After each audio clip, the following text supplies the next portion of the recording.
Martin Daniel Tumbelaka, anggota Komisi 3 DPR RI Dapil Sulawesi Utara mengungkapkan sejumlah fakta terkait tambang ilegal yang beroperasi di sejumlah daerah Sulawesi Utara. Hal ini ia ungkapkan dalam rapat dengar pendapat Komisi 3 DPR pada Rabu kemarin bersama Polda Sulawesi Utara, Koordinator Jatam, dan SSI. Martin mengungkapkan sejumlah tambang ilegal yang ada di Sulawesi Utara yakni di Minahasa Tenggara, Minahasa Utara, Kota Mobagu, dan Sangihe. Ia menyoroti soal hasil tambang ilegal yang tidak berdampak baik bagi kesejahteraan warga setempat.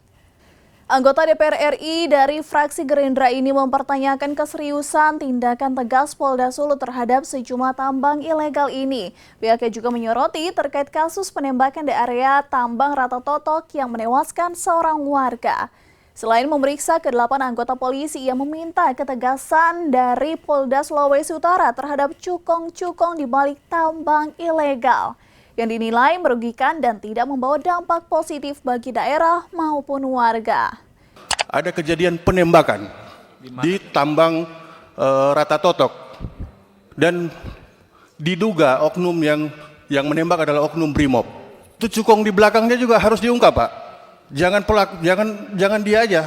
Itu cukong di belakang dia bisa kita kena di pasal Undang-Undang Minerba itu, Pak.